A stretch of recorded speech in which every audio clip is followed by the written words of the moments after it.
പുത്തൻകുരിശ് എന്ന് പറഞ്ഞ എറണാകുളത്തിനടുത്തുള്ള സ്ഥല. ഏതാ ഈ അവതാരം? എനിക്കറിയില്ല, അറിയില്ല, അറിയില്ല. എന്ന് വെച്ചാ എടോ, കണ്ണി ചോരയില്ലാത്തോണ്ട് തനിക്കറിയോ? ഞാൻ 3 ദിവസമായി പല്ല് കഴിച്ചിട്ട്, കുളിച്ചിട്ട്, ഭക്ഷണം കഴിച്ചിട്ട്, ഒന്ന് ഉറങ്ങിയിട്ട്.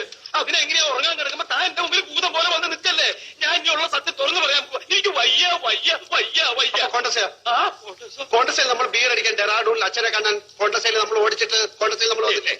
എനിക്കെല്ലാം ഓർമ്മയുണ്ട്. നമുക്ക് എന്താ ചെയ്യട്ടെ? അല്ല, എന്ത് ഈ കോൺഗ്രസ്? എടോ, ഞാൻ ചാവുമ്പോ എന്റെ ഒരു ശവം കൊണ്ടുപോവാൻ ഒരു കോൺഗ്രസ് കാറ് വേണമെന്ന് ഞാൻ ഇവരോട് പറയായിരുന്നു. താൻ ചാവുമ്പോ തന്റെ ശവം കൊണ്ടുപോവാൻ ഞാനൊരു കോൺഗ്രസ് കാറ് തരട്ടെ? അത് ഞാൻ ചാവുമ്പോഴല്ലേ. ഇനി ഇവിടെ നിന്നാ നിന്നെ ഞാൻ കൊല്ലും. എടാ പോടാ, എടാ പോവാൻ. ഞാൻ മതളീട്ട് പറഞ്ഞ എല്ലാവരും ഒന്ന് മാറിയെന്നോ? ഏതാണോ ആ പെണ്ണ്? തനിക്ക് എന്താ ചെയ്യില്ലേ? ഞാൻ ഇതുവരെ പറഞ്ഞൊന്നും താൻ കേട്ടില്ലേ? അവക്ക് എന്നെ അറിയോ?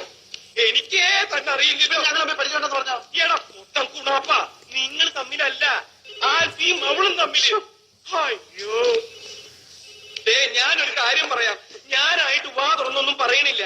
പക്ഷെ വേറെ ഏതെങ്കിലും വിധത്തിൽ സത്യം പുറത്തു വന്നാൽ എന്നെ ചതിക്കരുത്. എന്നെ അവതാളത്തിലാക്കിയാല് ഞാൻ തന്നെ കൊണ്ടേ പോവും. അല്ലെ അവളോട് വിളിച്ചു പറയണോ ഇങ്ങോട്ട് എഴുന്നള്ളണ്ടെന്ന്?